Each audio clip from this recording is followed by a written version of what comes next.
오늘은 스케일부터 알아보도록 하겠습니다. 스케일, 스트레치, 랭슨, 그 다음 브레이크, 자, 익스플로드, 디바이드, 메주어 이렇게 쭉 알아보도록 하죠. 자, 스케일은 크기를 조절할 때 사용하는 명령어입니다. 다만 스케일이라는 명령어는 가로, 세로 비율이 일정하게 커지는 걸 말해요. 예를 들어서 이 사각형에 2배 커져라, 3배 커져라 이렇게요. 배수로 나가는 걸 스케일이라고 합니다. 그런데 스트레치는 그거와 조금 달라요. 내가 선택한 부위만 커져라. 내가 선택한 부위만 늘어나라 이런 얘기입니다.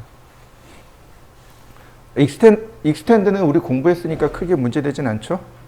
자, 랭슨이라는 겁니다. 랭슨은 길이란 뜻이에요. 선이나 호의 길이를 조절하는 겁니다. 이런 식으로 5mm 더 늘어나라, 10mm 늘어나라, 혹은 거꾸로 20mm 줄어들어라 이런 식으로 조절하는 게 랭슨입니다. 자, 그럼 스케일부터 알아보죠. 제가 크기를 렉탱글 100,100으로 했습니다. 여기에 디멘전 스타일 여러분들한테 보여드리기 위해서 축척을 좀 키워보죠. 이건 안 하셔도 좋아요. 저는 보여드리려고 하는 거니까. 그러면 이만큼이 100이고 여기도 100이겠죠. 그죠? 크기가 100에 100인 정사각형을 그렸습니다. 스케일. 그러면 셀렉트 오브젝트. 객체를 선택해 주세요. 기준점입니다. 베이스 포인트. 로테이트도 베이스 포인트가 있었어요. 로테이트는 회전하는 거죠. 그러니까 베이스 포인트가 중심점이에요. 크기가 이렇게 커지면, 이런 식으로 커지면 여기 가운데가 중심점일 거고, 크기가 이렇게 해서 이렇게 커지게 되면 여기가 중심점이 되겠죠. 그러니까 크기가 커지기 시작하는 점. 자, 제가 왼쪽 아래를 클릭했습니다. 커진 거 보이시나요? 지금 마우스에 의해서 커지는 거 보이시나요? 이런 거 맞추기 되게 어려워요. 지금 커진 거 보이시죠? 근데 커맨드 라인을 보세요. 스케일 팩터, 스케일 비율 몇 배 키우겠습니까? 제가 5배 키울 겁니다. 그러면 5배가 커졌다는 얘기는 500에 500이란 얘기죠? 500에 500으로 커진 거 맞습니까? 자, 한번 해보시죠. 배수로 가는 겁니다. 스케일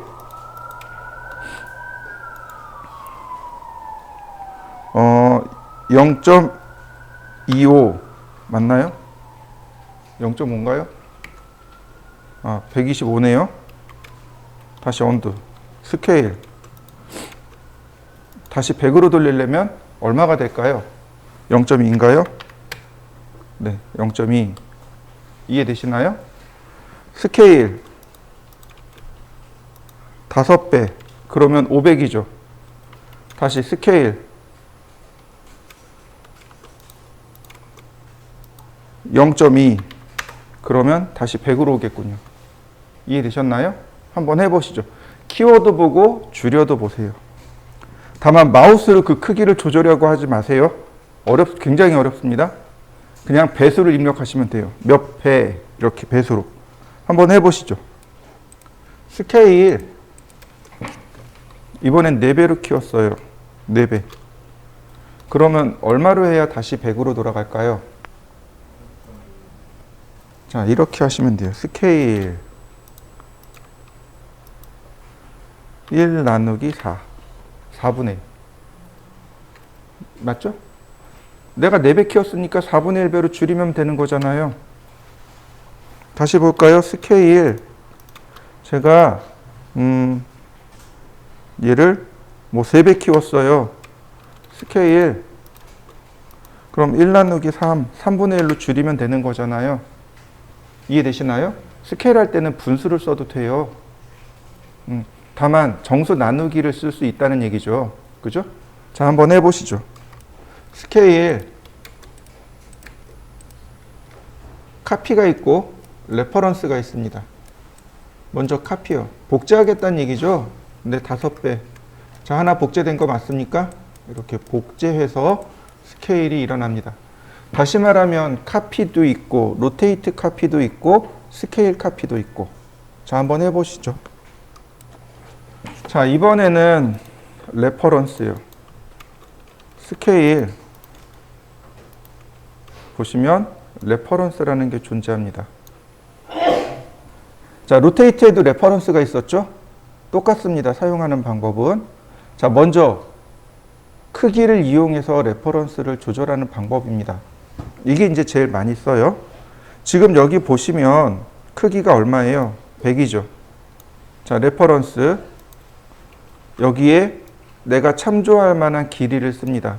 참조할 만한 길이가 100이죠. 100을 엔터. 얼마로? 예를 들어서 150으로. 커졌나요? 다시 볼까요? 150을 100으로 가요. 그러면 언뜻 계산이 안 되잖아요. 그죠? 레퍼런스 150을 100으로. 이해되시나요? 다시 봅니다. 스케일. 자, 아까처럼 3배를 키웠어요. 스케일. 레퍼런스 300을 100으로. 이해되시나요? 스케일 0.1. 아이고, 다시. 스케일 0.75. 75죠? 그럼 몇 배 키워야 되는 거죠? 모른단 말이죠. 이럴 때 쓰는 거죠. 스케일 레퍼런스 75를 100으로. 아니, 120으로. 맞나요? 자, 여러분들도 한번 해보시죠. 이 방법을 제법 많이 써요. 한번 해보시죠. 그럼 응용을 해볼까요? 자, 렉탱글 골뱅이 420,297 옵셋 10mm 420에 297이니까 A3네요. 그죠? 자, 우리가 축적 계산을 했습니다. 기억나시죠? 예를 들어서 1대 50이라고 가정을 해보죠. 1대 50 혹은 1대 60이라고 가정을 해보죠. 뭐 한 18,000, 지난번처럼 18,000짜리를 그릴 겁니다. 대략 1대 50이면 충분할 거예요. 자, 스케일. 얘를 어떻게 해요? 몇 배 키우면 돼요? 50배요. 그러면 종이가 50배 늘어난 게 되죠. X라인 중간에다가 옵셋 만이니까 5,000, 8,000이니까 4,000.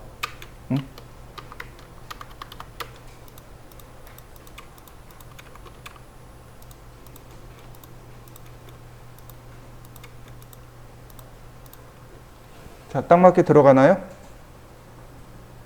이해되셨나요? 이게 도면 그리는 방법입니다. 실물을 1대1로 그리고 도면을 내가 계산한 축척만큼 키웁니다 라고 했어요. 기억나시죠? 네, 안 나면 지금 다시 외우시면 돼요. 네, 축척의 개념은 종이에다 그릴 때는 어떻게 해요? 종이가 커질 수 없잖아요. 그러니까 실물을 작게 그리는 거예요. 그런데 CAD로 그릴 때는요, 작게 그리면 계산이 안 된단 말이죠. 1대 40, 1대 30 그러면 계산이 안 돼요. 작게 그릴 수가 없습니다. 그러니까 어떻게 해요? 실물을 1대1로 그립니다. 실물을 1대1로 그리고 종이를 키우는 거예요. 이해되시나요? 자요, 다시 봅니다. 지금 보시는 건 치수기입이에요. 치수기입입니다. 치수예요. 지금 여기 피트라고 되어 있죠. 자리 맞춤이란 뜻이에요. 근데 여기 내려가면 바로 이렇게 나옵니다. 유즈 오버롤 스케일. 아까 제가 여러분들한테 치수 크기를 보이기 위해서 5배 키워놨단 말이에요. 그죠? 자요, 다시. 그러면 이게 보이나요? 글씨 보이나요? 안 보이죠? 그럼 이 글씨가 어떻게 되면 돼요? 50배 커지면 되는 거예요. 이해되시나요? 그러면 예를 들어서 내가 라인 타입을 그렸습니다. 자, 중심선이고 빨간색이고 로드. 자, 센터예요.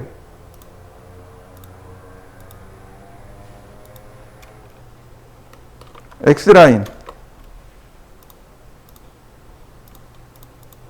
자, 중심선입니다. 이거 실선위의 중심선이에요? 실선위의 중심선이에요? 중심선이지만 출력하면 실선으로 나와요. 우리 라인 타입 스케일 배웠습니다. 그죠? 얼마 쓰면 돼요?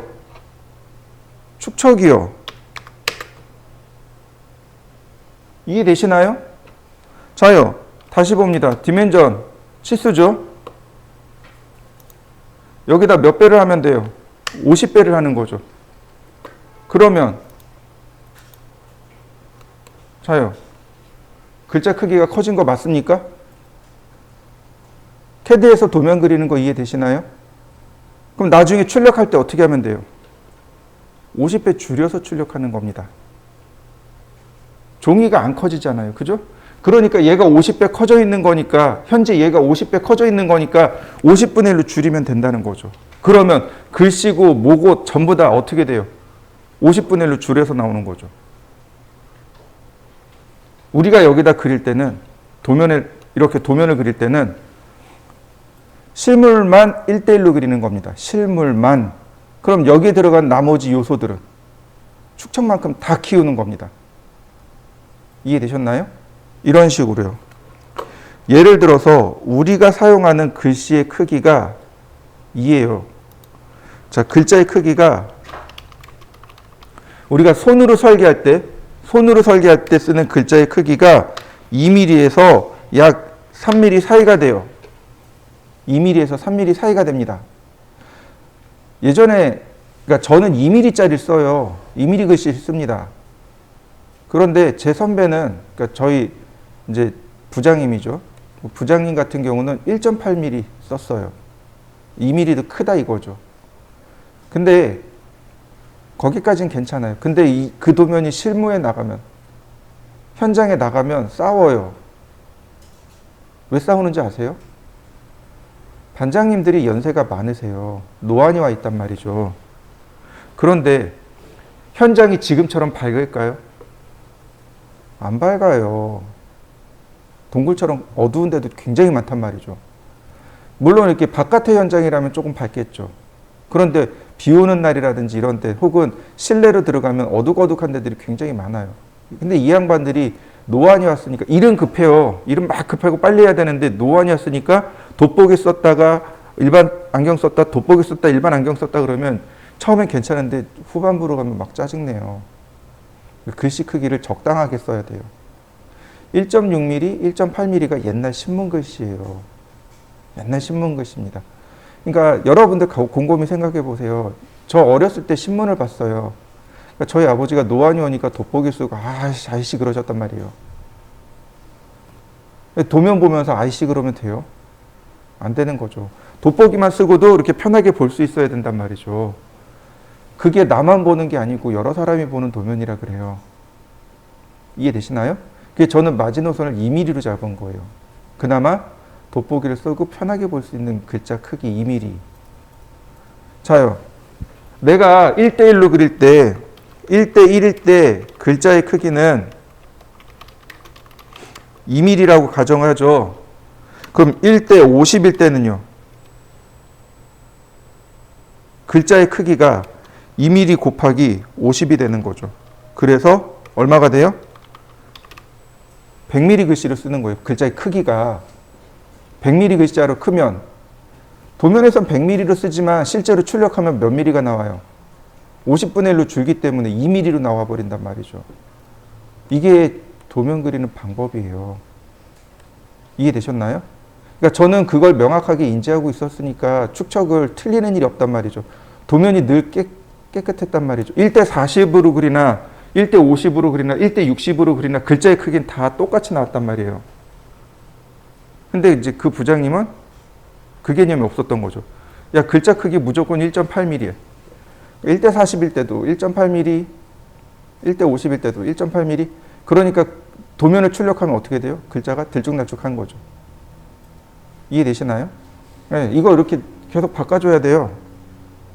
1대 40이면 글자의 크기는 80mm가 되는 거고, 1대 60이 되면 글자의 크기는 120mm가 되는 거고, 축척에 따라서 이게 바뀌는 거예요. 라인 타입 스케일도 똑같아요. 라인 타입 스케일도 축척에 맞춰서 들어가야 돼요. 제가 축척의 2분의 1에서 3분의 1이라고 설명드렸습니다. 기억나시죠? 축척의 2분의 1에서 3분의 1. 어디 갔을까요? 찾아봅시다.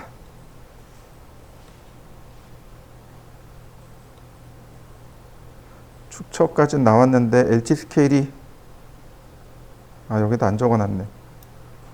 안 적어놨네요. 그죠? 안 적어놨네요. 여기 라인 타입 스케일 지금 적어 놓읍시다. 선 종류의 크기는 1 나누기 축척의 2분의 1에서 3분의 1 사이가 됩니다. 이해되셨나요? 그러니까 여러분들이 1대1 상황에서 하게 되면 0.5나 0.3을 쓰는 거고, 이해되시죠? 1대1일 때는 LT 스케일 값이 얼마가 돼요? 0.5나 0.3, 0.4 이렇게 되는 거고, 그러면 지금처럼 1대 50이면요. 지금처럼 1대 50이면 간단하죠. 50 나누기 2, 25가 되는군요. LT 스케일 값은 선종류 축척은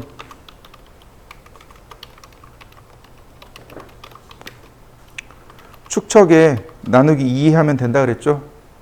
그러니까 1대 50인도면은 나누기 2 하니까 25가 되는군요.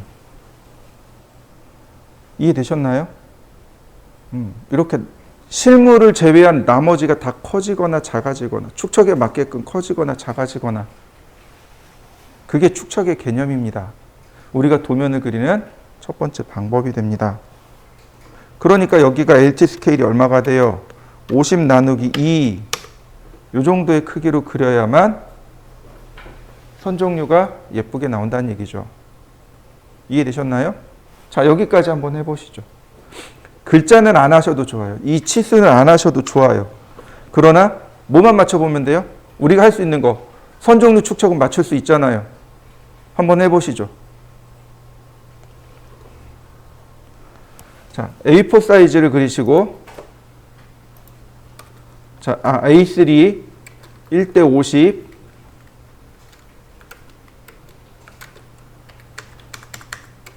만에 8,000입니다.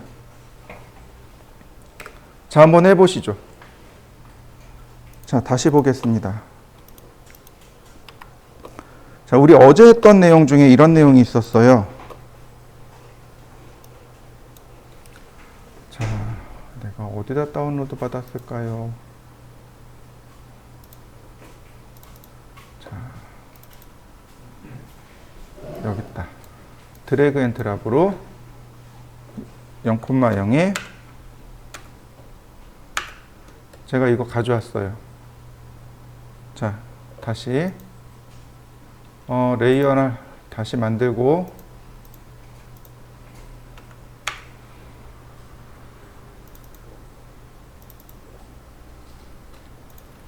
라인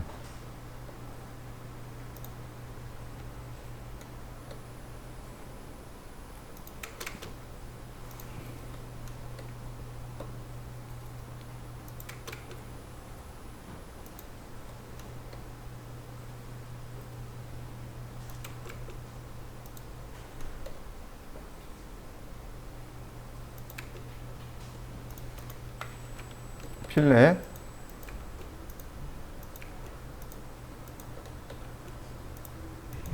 그 다음 다시 라인 15도로 바꿔야 되겠네요.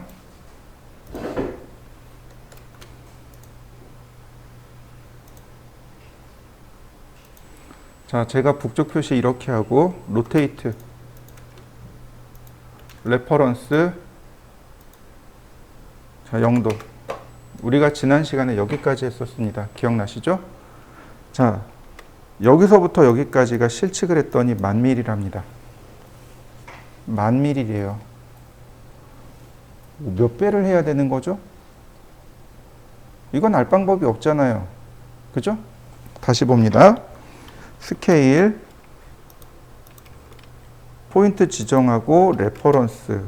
첫 번째 점에서 두 번째 점. 여기가 베이스 포인트였어요. 그러니까 베이스 포인트 지정하고 반대점 지정하고. 베이스 포인트가 1번, 반대점이 2번. 그 다음에 new length, 현재 길이, 새로운 길이 얼마? 10,000mm. zoom, extend. 그럼 10,000mm 도면 된 거 이해되시나요? 이렇게 작업합니다. 우리가 도면 측정하고 도면을 이렇게 가지고 오잖아요. 방이랑 측정해서 지금처럼 이렇게 그렸단 말이에요. 그러면 실측 가서 도면의 크기가 이제 나온단 말이죠. 몇 미리, 몇 미리. 그럼 얘를 맞춰서 키워야 될 거 아니에요. 기준이 되는 선 하나는 정확하게 맞춰야 될 거 아니에요. 나머지는 상관없어요. 나머지는 새로 그려야 됩니다. 얘네들은 새로 그려야 돼요. 이해되시나요? 이게 스케일 레퍼런스의 예제입니다. 여러분들이 미리 좀 공부해 둬야 되는데 이 커맨드를 조금 공부해 두세요. 윈도우에 커맨드를 미리 공부해 두세요. 이건 블록 사용할 때 씁니다. 이건 블록 사용할 때 써요. 미리 여러분들한테 과제를 내드리는 거니까 미리 공부해 두세요. 우리가 흔히 OA라고 합니다. 오퍼레이팅 OS 아니 OA 말고 OS 오퍼레이팅 시스템이라고 하죠. OS를 좀 공부해 두세요. 시간 날 때 미리미리 좀 공부해 두세요. 특히 어느 부분이냐면 경로 관련해서 미리 공부해 두세요. 이게 나중에 명령을 쓸 수 있느냐 못 쓰느냐 이렇게 판가름이 돼버려요. 우리가 윈도우 세대잖아요. 그죠? 이 윈도우 세대가 참 좋은 게 뭐냐면 컴퓨터를 다 능숙하게 써요. 되게 쉬우니까 할아버지 할머니들도 쓰세요. 저희 아버지가 80이 넘으셨는데 스마트폰을 꽤 오래전부터 쓰셨거든요. 너무 좋더라고요. 근데 문제는 뭐냐면 깊이가 없어요. 쓰는 건 잘 쓰는데 그 속 깊이를 하나도 몰라요. 그래서 CAD 같이 이런 고급 프로그램에 고급 기능으로 들어가면 OS를 공부해야만 쓸 수 있어요. 수업 시간에 OS를 앉아서 가리키고 있는 거예요. 그러니까 어느 날 자괴감이 들었어요. 도대체 내가 뭘 하는 거지? 이게 CAD 시간인가 OS 시간인가? 심지어 이걸 학교에서 안 가르쳐줘요. 옛날에는 학교에서 가르쳐줬단 말이죠. 근데 지금 이 OS를 아예 건너뛰고 넘어가는 학교들이 너무 많은 거예요. 이게 좀 문제가 되는 거예요. 지금 현재. 그러니까 경로 관련해서 미리 좀 공부를 해두세요. 나중에 블록 들어가서 이거 경로 어쩌고저쩌고 그러면 이제 그때 알아들으셔야 돼요. 못 알아들으면 이제 큰일 나요. 못 쓰는 겁니다. 해당 명령어는. 우리가 많이 쓰는 것 중에 핑이라는 명령어 있습니다. 핑, IP config 이런 명령어들이 있어요. 들어보셨나요? 자, 이렇게 보시면 돼요. 이 커맨드 창을 띄우는 방법은 윈도우 키 더하기 R 이러면 실행창이 떠요. 여기에다가 뭐라고 쓰냐면 CMD 쓰고 엔터 치시면 돼요. 윈도우 키 누르고 R을 누르세요. 그러면 실행창이 이렇게 뜹니다. 이게 실행창이에요. 여기에다가 CMD 쓰고 엔터 치면 이렇게 커맨드가 뜹니다. 명령창이라고 해요. 예를 들어서 IP config라고 했죠. 제가 아래 알려드렸죠. IP config 제일 아래쪽에 있죠. 내 컴퓨터에 IP를 알려주는 명령어가 IP config입니다. 그러면 이렇게 나와요. IPv4 주소 192.168.50.22 이건 우리 학원에 저 허브에 있는 IP입니다. 서브넷 마스크 255.2540 되게 많이 쓰네요. 맨 끝자리 하나가 255개의 IP를 쓴다는 얘기예요. 이게 255까지 들어가거든요. 엄청나게 많은 숫자의 IP를 쓰고 있고요. 기본 게이트웨이 모든 인터넷 통신이 192.168.50.1로 나간다 이런 뜻이 돼요. 그래서 만약에 인터넷이 안 된다 그러면 제일 첫 번째로 얘를 확인하는 거예요. 그 다음에 이렇게 합니다. 핑이라는 게 뭐예요? 이렇게 탁 쏟아해요. 왜? 그 뭐지? 구슬치기 할 때 이렇게 탁 쏘는 거 있죠? 그걸 핑이라고 합니다. 패킷을 4개를 날려요. 그러니까 내 컴퓨터에서 데이터를 아주 작은 데이터를 4개를 날려요. 그래서 해당 IP까지 갔다 오느냐 안 오느냐를 체크합니다. 핑이라고 쓰고 192.168.50.22 자기 자신한테 쏘는 거예요. 어때요? 바이트하고 시간하고 TT 나오죠? 이건 이상 없는 거예요. 그 다음에 어디로 날리느냐? 게이트웨이로 날립니다. 보시면 뭐가 느려졌냐면 TTL이 느려진 걸 확인할 수 있어요. 게이트웨이까지 나가는 속도가 느려진 거죠. 근데 저 게이트웨이까지 잘 나가요. 그럼 문제 없다는 얘기예요. 그 다음에 이제 어디로 쏘느냐면 뭐 구글이나 야후나 이런 데, 저기 네이버나 이런 데로 씁니다. 핑 막혀 있을 거예요. 보통 지금 google.com으로 썼습니다. 그러면 나가죠. 갔다 오는데 뭐가 느려진 거냐면 시간이 느려진 거예요. 시간이. 보세요. 시간 1 마이크로 세컨드예요. 근데 34 마이크로 세컨드. 시간이 느려진 거죠. 그러니까 게이트웨이를 통해서 구글로 갔다가 구글 서버에 갔다가 받아서 오는 거예요. 이 시간이 느려진 거예요. 이렇게 체크하는 거예요. 인터넷이 되냐 안 되냐. 이제 통신 확인할 때 써요. 여러분들 집에서 종종 그러잖아요. 인터넷이 끊겨서 안 나오잖아요. 그러면 이제 이렇게 요 순서대로 딱 3개를 하는 거예요. 내 컴퓨터가 되냐 안 되냐. 내 컴퓨터에 네트워크가 되냐 안 되냐. 그 다음에 게이트웨이까지 가냐 안 가냐. 만약에 게이트웨이까지 안 가요. 그러면 선이 빠졌다는 얘기예요. 내 집에서 선이 어딘가 빠졌다는 얘기예요. 그러니까 그건 내 선에서만 해결하면 돼요. 집 안에서만 해결하면 돼요. 근데 이렇게 외부로 나갔는데 안 나가요. 그건 집 밖의 문제예요. 그럼 이제 통신사에다가 전화하는 거죠. 뭐 KT든 SKT든 LG든 전화해서 이거 인터넷 안 돼요. 그러면 이제 뭐 집안의 허브를 어쩌고 저쩌고 그건 다 헛소리고 이거 외부로 안 나가요. 그러면 이제 그때 가서 이제 요청하는 게 허브를 한번 껐다 켜주세요. 허브 어디 있는지 몰라요. 그러면 이제 기사가 오는 거죠. 아파트 같은 경우는 허브가 숨겨져 있거든요. 저희 집도 이사 간 날 허브를 꽂으려고 보니까 못 찾겠는 거예요. 그 배전함이 어디 있는지 안 보이는 거예요. 한참 찾았어요. 한 2시간 찾은 것 같아요. 정말 깊숙이 감춰져 있더라고요. 그래서 배전함 들어가서 이렇게 다 꽂아놓고 이제 얘기를 했어요. 전화했어요. 이거 인터넷 옮기려고요. 그랬더니 저 준비해 주세요. 기사 아저씨 딱 보더니 다 연결돼 있네요. 왜냐면 이쪽 통신회사에서 근무를 해봤거든요. 제가 근무하던 회사가 LG산전 그 하청업체였거든요. 오래 근무하진 않고 잠깐 근무해봤었어요.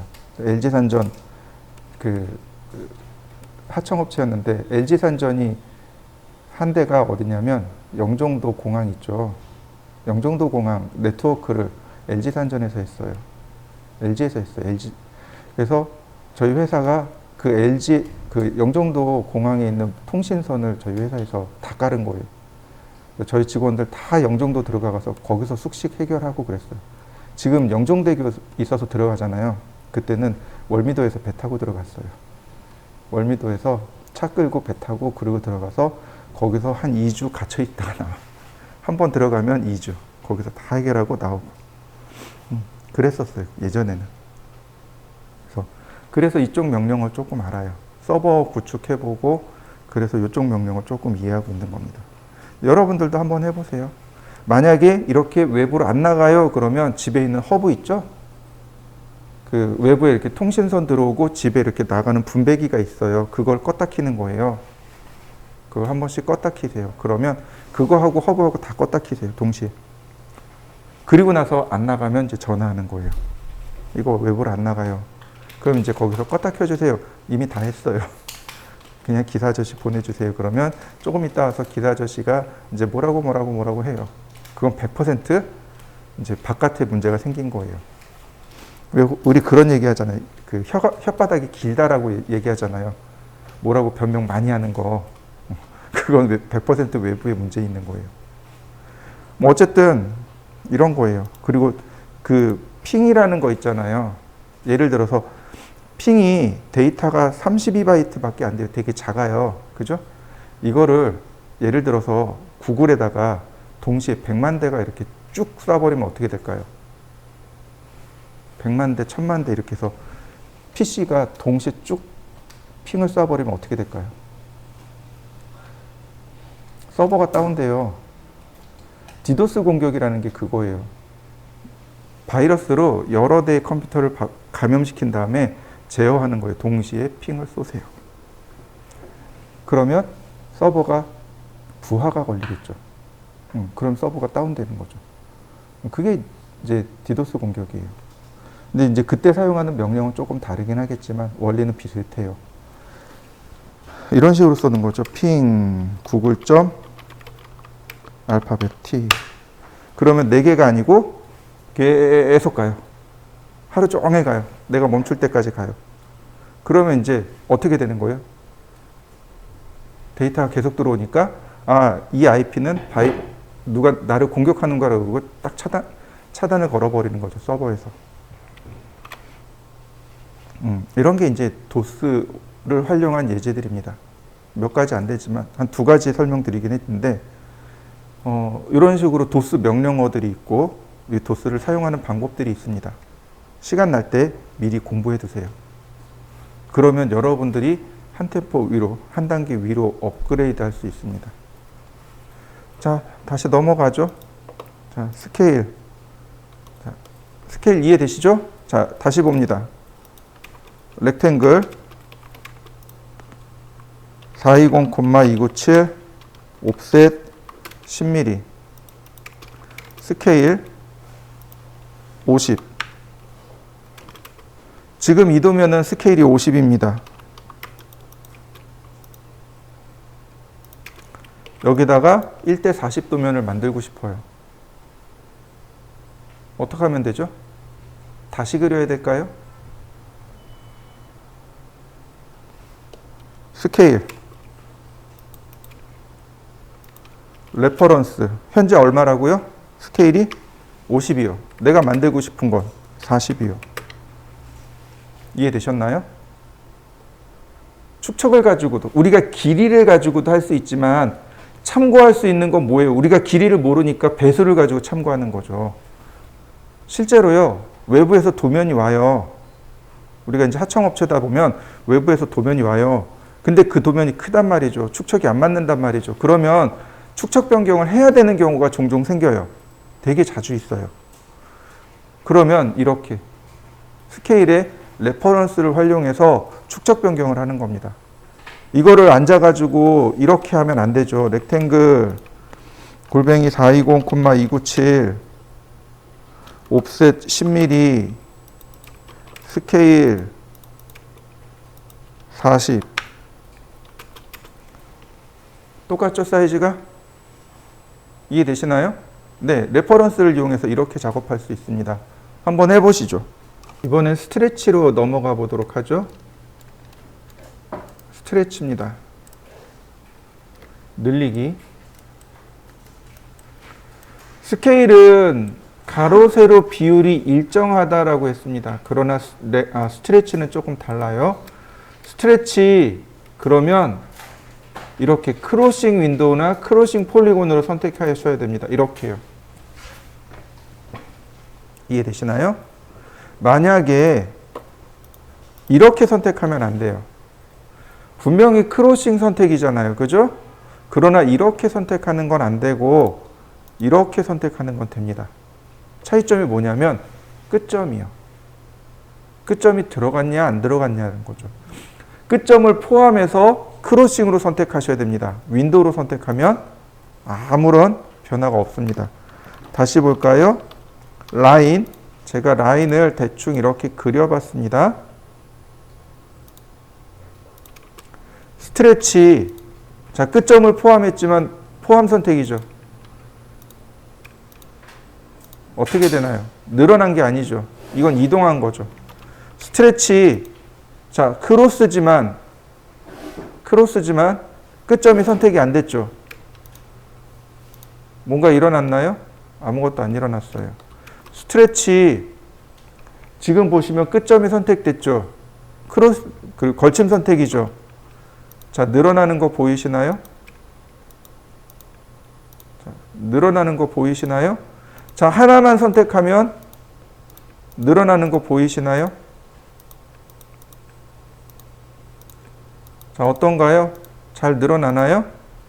자, 여러분들도 한번 해보시죠. 이게 스트레치입니다. 자, 이런 식으로도 가능해요. 라인을 옆에다 이렇게 세웠습니다. 스트레치. 이 점이 퍼펜디큘라. 아이고, 어디로 갔냐? 스트레치. 이 점이 수직으로. 다시 이 점이 수직으로. 다시 라인.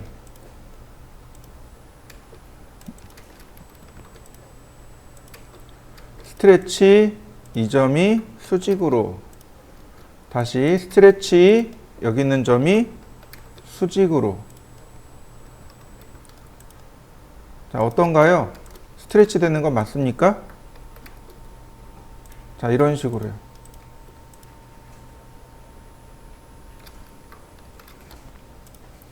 얼마든지 우리가 다시 원래대로 복구시킬 수 있습니다. 자, 한번 해보시죠. 그리고 이런 식으로도 가능해요. 스트레치. 자, 5스냅을 이용해서 이렇게도 가능합니다. 선이 이렇게 삐뚤어져 있어요. 스트레치. 5스냅 추적기를 이용하면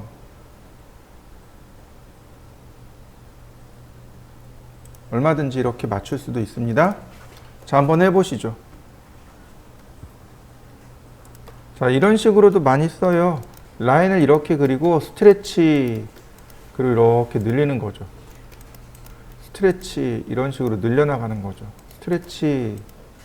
자, 끝점에서 이런 식으로 늘려나갈 수도 있습니다. 이런 식으로 편하게 쓸 수 있어요. 스트레치 많이 사용해요. 다시 한번 볼까요? 이렇게 그려놨어요. 스트레치. 이쪽은 끝점으로. 다시 스트레치. 이 점은 5스냅 트래킹을 이용해서 이렇게 수평선으로. 그러면 별도의 명령을 쓰지 않더라도 쉽게 모양을 만들 수 있겠죠. 한번 해보시죠. 자, 이번에는 그냥 라인을 이렇게 그렸습니다. 서클도 그렸습니다. 자, 이렇게 그립이 나온다고 했어요. 명령어 없이 선택을 하면 그립이라는 게 나온다고 했습니다. 기억나시죠? 이 그립을 클릭하게 되면 제일 먼저 들어가는 게 스트레치입니다. 명령어 안 써도 돼요. 여기서 그냥 이렇게 끌고 가는 겁니다. 이런 식으로 그냥. 이해되시나요? 이런 거 되게 많이 써요. 저도 많이 씁니다. 자, 두 번째로 이렇게 선택한 상태에서 그냥 엔터를 칩니다. 그러면 이동이 돼요. 무브 명령어 들어가고 다시 엔터, 로테이트, 다시 엔터, 스케일, 다시 엔터, 미러, 대칭이죠? 다시 엔터, 스트레치. 우리가 여지껏 배웠던 명령어들이죠? 무브, 로테이트, 스케일, 미러. 얘네들이 그대로 다 들어있는 겁니다. 무브, 로테이트, 스케일, 미러, 다시 스트레치. 명령어를 쓰지 않고 그냥 그림만 눌러서 쓸 수 있습니다. 제가 처음에 그 얘기 했어요. 이거 어떤 기능이 숨어 있는데 못 써요. 아직은 못 써요. 그냥 지우는 데만 쓰시면 돼요. 지금부터는 쓸 수 있는 거죠. 이제 명령을 다 배웠으니까. 한번 해보시죠. 이번엔 랭슨입니다. 랭슨이에요. 랭슨은 길이란 뜻입니다. 랭슨. 그러면 선택이 먼저가 아니고 옵션 선택이 먼저예요. 옵션을 먼저 선택해야 됩니다. 객체 선택이 먼저가 아니고 옵션 선택이 먼저예요. 어떤 옵션들이 있냐면 델타라는 옵션이 있고 퍼센트라는 옵션이 있고 토탈이 있고 다이나믹이 있습니다. 이렇게 네 가지 방법으로 선의 길이를 조절할 수 있어요. 먼저 다이나믹이요. 다이나믹이란 말은 동적인이란 뜻입니다. 다시 말해서 마우스로 적당이란 뜻이에요. 선택합니다. 선택할 때 가장 가까운 끝점이 지정이 돼요. 이렇게요. 여러분들도 한번 해보시죠. 가장 가까운 끝점이 움직이게 됩니다. 이렇게.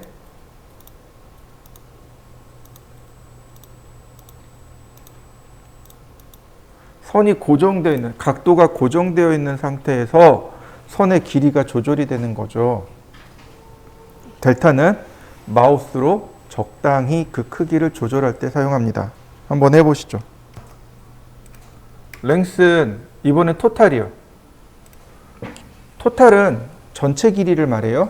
혹은 전체 각도를 말합니다. 예를 들어서 500, 아니 150. 그리고 클릭하면 가장 가까운 끝쪽이 이렇게 사라집니다. 여기가 150입니다. 아무리 눌러봤자 의미가 없죠. 이미 150으로 딱 세팅됐으니까. 토탈 500, 아니 200, 아니 500. 그리고 클릭하면 가까운 끝점이 이렇게 늘어나게 되는 거죠. 자, 이해되셨나요? 한번 해보시죠. 자, 랭슨. 이번엔 퍼센트입니다. 퍼센트니까 당연히 100분율이죠. 현재보다 100% 커져라, 200% 커져라, 이런 얘기죠. 예를 들어서 500. 그럼 클릭할 때 500%씩 이렇게 커지는 거죠. 가장 가까운 끝점이 이렇게 500배가 커집니다. 다시 퍼센트 100보다 작으면 어떻게 될까요? 줄어들겠죠.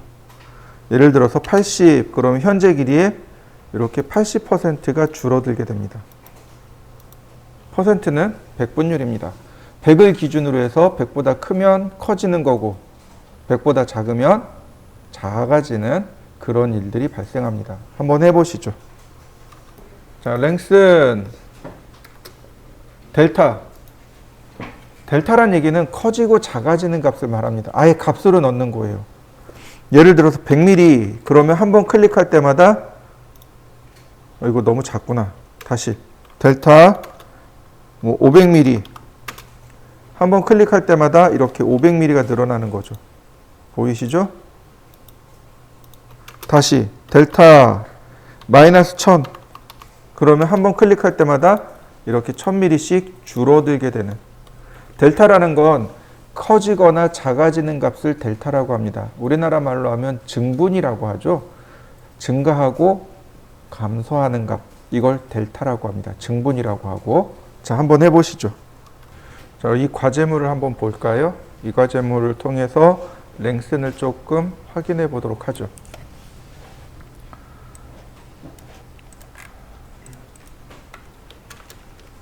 자, 레이, 그리고 180도 선 하나, 서클, 다이아메타, 지름 30, 서클, 반지름 20, 다시 서클, 반지름 80. 자, 매치 프로퍼틱스. 자, 그 다음 서클, 지름 10mm 하나, 다시 서클, 반지름 10mm 하나. 자, 트림, 라인, 탄젠트에서 탄젠트로, 다시 탄젠트에서 탄젠트로, 옵셋 5mm, 필렛 반지름 2mm,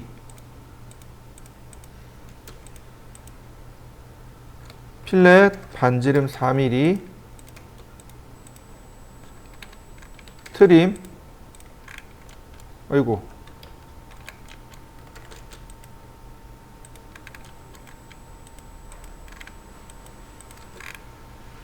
자, 랭슨 델타 5mm,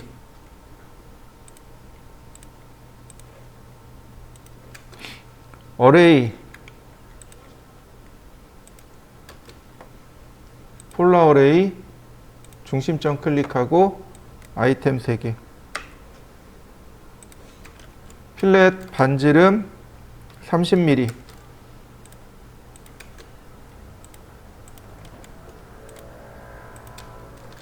트림. 자, 어떤가요? 전에는 옵셋 해가지고 했었죠. 근데 이제 옵셋 할 필요가 없는 거죠. 뭘 쓰면 돼요? 랭슨의 델타를 활용하시면 됩니다. 이해되셨나요? 자, 한번 빨리 해보시죠. 이번엔 브레이크요. 브레이크입니다. 이레이즈 트림은 다 하실 수 있어요. 그죠? 자, 브레이크입니다. 트림과 브레이크는 똑같다고 보시면 돼요. 똑같습니다. 트림 브레이크는. 자, 라인, 브레이크, 객체를 선택해 달래요. 근데 이때 조심하셔야 됩니다. 제가 객체를 이렇게 선택을 했습니다. 바로 여기 선택했어요. 그랬더니 세컨 브레이크 포인트를 물어봅니다.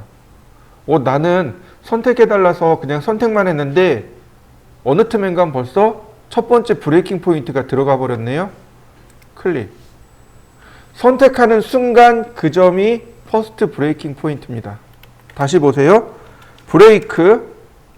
선택하는 순간 이 점에서부터 브레이크가 일어납니다. 이렇게요. 자, 한번 해보시죠. 트림보다 조금 더 쉽게 쓸 수 있어요. 라인. 제가 원하는 건 여기만 잘라내고 싶어요. 브레이크. 일단 선택합니다. 그럼 여기잖아요. 잘리는 포인트가 여기잖아요. 근데 옵션에 보면 퍼스트 포인트 옵션이 다시 있어요. 다시 말하면 첫 번째 점을 다시 선택할 수 있습니다. 퍼스트 포인트 누른 다음 교차점, 세컨드 포인트도 교차점. 어떤가요? 트림처럼 깨끗하게 잘렸나요? 다시 봅니다. 브레이크. 일단 선택이에요. 첫 번째 선택입니다. 두 번째 퍼스트 포인트를 눌러주고 첫 번째 점 교차점, 두 번째 점 교차점. 자, 한번 해보시겠습니까? 다시 봅니다. 이번에 좀 재밌는 기능인데요. 제가 원하는 건 이거예요. 이 선을 기준으로 여기와 여기를 따로따로 끊어내고 싶어요. 지금 선이 한 개잖아요. 이 선을 기준으로 여기를 잘라내고 싶어요. 이런 걸 뭐라고 부르냐면 한 점 브레이크라고 합니다. 브레이크. 일단 첫 번째는 선택입니다.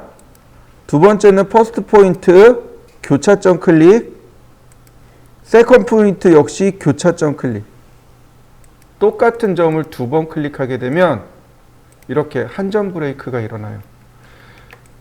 종종 사용하는 게 바로 이겁니다. 한 점 브레이크요. 자, 한번 해보시죠. 분해 한번 볼까요? 익스플로드. 전에 잠깐 보여드리긴 했지만, 자, 봅니다. 렉탱글, 사각형이죠?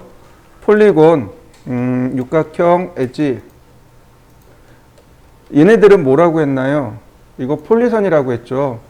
그래서 선택하면 이렇게 같이 선택이 됩니다. 라고 했습니다. 그렇지만 분해 명령을 실행하게 되면 이런 식으로 다 떨어져 버립니다. 자, 분해. 어떤가요? 떨어져 나간 거 맞습니까? 그런데 이렇게 분해한 거 다시 연결하려면 어떡하죠? 맞아요. 조인이요. 조인. 조인. 선택하고 나머지 선택. 조인. 선택하고 나머지 선택. 그러면 하나로 연결되겠죠. 이해되시나요? 렉탱글도 마찬가지입니다. 아니, 렉탱글이래. 어레이에서 우리가 배열을 하잖아요. 이때 오소시에이티브를 체크해버리면 이게 수정이 안 된다고 했단 말이죠. 그죠? 수정이 안 돼요. 이럴 때도 마찬가지예요. 분해하기. 그러면 이렇게 따로따로 수정이 됩니다. 이해되셨죠? 자, 한번 해보시죠. 자, 이번에는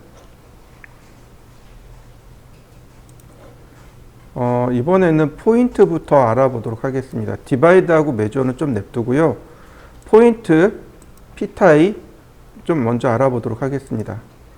포인트는 되게 단순해요. 그냥 이렇게 점 찍는 오스냅입니다. 그냥 이렇게 찍으시면 돼요. 그럼 보시면 이렇게 화면에 점이 찍히게 됩니다. 이걸로 끝입니다. 간단하죠? 포인트 명령어 넣고 한번 꼭 클릭하면 끝납니다. 다시 포인트 한번 클릭, 포인트 한번 클릭, 그러면 끝납니다. 한번 포인트를 넣어 보시죠. 근데 중요한 게 있어요. 점의 모양이 안 보여요. 그죠? P타입. 포인트 타입의 약자입니다. 점의 유형이란 뜻입니다. 점 유형. 자, 위의 사각형은 점의 모양입니다. 오케이. 그럼 점의 모양이 바뀐 거 보이시나요? 포인트 어떤가요? 점의 모양이 바뀌어서 이젠 보기 조금 더 쉽죠. 다시 봅니다. P타입. 그 다음에 그 아래가 점의 크기입니다. 점의 크기예요. 지금 5라고 되어 있죠. 그죠? 근데 그 아래 보면 두 가지 옵션이 있습니다. 하나는 셋 사이즈, 릴레이티브 스크린, 화면에 비례해서란 뜻입니다. 화면에 상대적으로 5%란 뜻이에요. 화면에 5%. 그 아래 옵션은 뭐냐면 셋 사이즈, 앱솔루트 유니트. 앱솔루트가 절대적인이란 뜻이죠. 우리가 사용하는 기본 단위 밀리미터죠. 네. 만약에 이렇게 놓으면 무슨 뜻이 돼요? 이 모양이, 점의 모양이 5mm로 고정이 되어 버립니다. 이렇게 놓으면은요. 화면에 5%. 이렇게 놓으면 5mm. 이해되셨나요? 근데 보통 점은 크기가 존재하나요? 모양이 존재하나요? 부피가 존재하나요? 하나도 존재하지 않습니다. 무슨 얘기인지 이해되시나요? 점에는 위치만 존재할 뿐입니다. 점의 길이가 있나요? 아니죠. 그럼 모양은요? 없어요. 크기도 없습니다. 이해되셨나요? 그럼 도대체 쟤는 뭐냐 이거죠. 이 자리에 점이 있습니다. 이런 뜻이에요. 이 자리에 점이 있습니다. 라는 뜻입니다. 자, 보세요. 자, 오케이. 자, 라인. 여기 교차점이죠. 자, 인터섹션. 찾아지나요? 안 찾아져요. 다시. 라인. 센터. 원의 중심점 나오나요? 아니요, 안 나와요. 다시 말해서 요 무늬는 요 모양 아래 점이 있습니다. 이런 뜻이에요. 여러분들 바다에 가면 부표가 둥둥 떠다녀요. 그죠? 부표가 두 종류가 있는 거 아시나요? 하나는 연안에 있어요. 그래서 부표가 이렇게 둥둥 떠 있는데 그 연안에 있는 부표는 암초의 위에 떠 있습니다. 여기 오지 마세요. 여기 암초가 있어서 오면 어떻게 돼요? 배 밑창이 걸립니다. 라는 의미로 부표가 하나 있고, 또 다른 부표는 이제 어업에 종사하시는 어부들이, 선장님들이 그물을 던지고 그 끝에 뭘 달아놔요? 부표를 달아놓죠. 그럼 뭐라고 파악하는 거예요? 아, 이 부표 밑에 그물이 있구나. 그죠? 조금 더 요즘은 더 발전했죠. 그 부표에 뭐가 있어요? GPS가 있는 거죠. 그래서 선장님들이 그 그물 던질 때 그 GPS를 먼저 찍어 놓더라고요. 배에 보면 그 GPS 장치가 있어가지고 어디에 던져놨는지 다 아시더라고요. 무슨 얘기예요? 부표 밑에 뭐가 있다라는 뜻이잖아요. 네, 얘도 마찬가지예요. 이게 부표의 역할인 겁니다. 이거 밑에 점이 있습니다. 다시 말하면 부표의 모양과 부표의 크기란 뜻입니다. 그러면 점을 찾는 오스냅을 별도로 배우셔야 됩니다. 점을 찾는 오스냅은 노드. 여기 적어놨죠? 제가 점이라고. 점을 찾는 오스냅은 노드입니다. 점을 찾는 오스냅은 노드예요. 그러니까 자, 라인, 노드 찾아지는 거 보이시나요? 노드 이런 식으로요. 그리고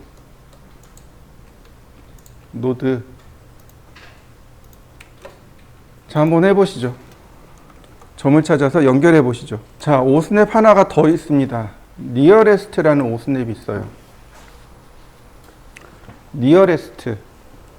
다시 말하면 커서 근처에 있는 모든 점이란 뜻입니다. 커서 근처에 있는 모든이란 뜻이에요. 그러니까 보시면 이런 거죠. 라인, 니어레스트. 그리고 갖다 대면 어떻게 돼요? 커서 위에 있는 모든 점을 찾는 거죠. 위치를 몰라요. 그러나 커서 위에 있는 모든 점을 찾습니다. 이때 노드, 니어레스트 점을 클릭하니까 어떻게 돼요? 점은 딱 하나 있는 거죠. 그죠? 찾는 겁니다. 이렇게. 그래서 점을 찾는 오스냅이 두 개가 나와요. 하나는 노드고 하나는 니어레스트입니다. 한번 해보시죠.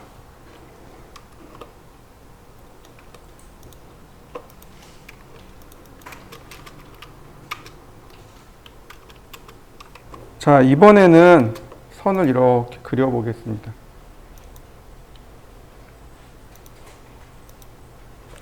디바이드하고 메주어입니다. 디바이드하고 메주어요. 디바이드하고 메주어가 어디서 나왔었냐면 어레이 할 때 나왔어요. 경로 배열할 때 일정한 간격으로 복사하는 거, 그건 디바이드. 아니, 메주어. 일정한 간격으로, 이건 메주어. 그런데 등분으로 나누는 거, 이건 디바이드. 예를 들어서 지금 그린 선을 6등분 하고 싶어요. 간격은 모르겠습니다. 6조각으로 나누고 싶어요. 그건 디바이드. 그런데 메주어는 지금 그린 선을 100mm 간격으로 나누고 싶어요. 그럼 끝에 가서 짜투리가 남을 수도 있겠죠. 이건 메주어. 이해되시나요? 자, 디바이드부터. 디바이드 선택합니다. 네. Enter the number of segment. 몇 조각입니까? 라고 물어보는 겁니다. 6조각. 뭔가 조금 이상하지 않나요? 이거 뭐죠? 포인트죠. 맞습니까?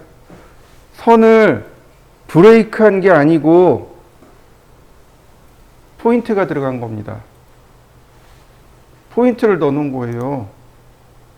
제가 지금 빨간색으로 해놔서 잘 안 보이는데 보세요. 점이 찍힌 거 보이시나요? 네, 이렇게 점이 찍힌 겁니다. 디바이드하고 메주어는 선을 끊는 게 아니고 그 자리에 포인트를 넣어놓는 겁니다. 그래서 디바이드하고 메주어는 포인트를 못 쓰면 못 써요. 보세요. P타입. 원래 기본값이 1번이란 말이죠. 그러면 여기 어떤 일이 벌어졌나요? 모르잖아요.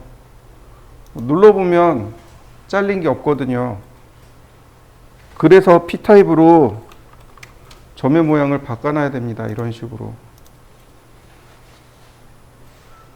자, 여러분들도 한번 해보시죠.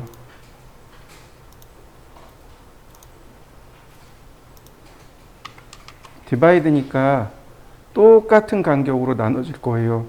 몇 조각으로 나눌 거냐, 이것만 따지면 돼요. 이번에는 메주어에 대해서 한번 해보죠. 메주어는 내가 지정한 길이 값으로 나눈다 그랬어요. 그죠? 그럼 생각해 보시죠. 여기서부터 이렇게 100mm로 나눌까요? 아니면 여기서부터 이렇게 100mm로 나눌까요? 가장 가까운 끝점. 내가 선택했을 때 가장 가까운 끝점에서 나눠집니다.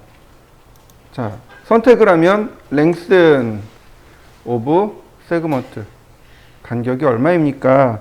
전 100mm 줘봤습니다. 그러면 저와 같이 맨 끝에 짜투리가 남겠죠. 이해되셨나요? 자, 한번 해보시죠.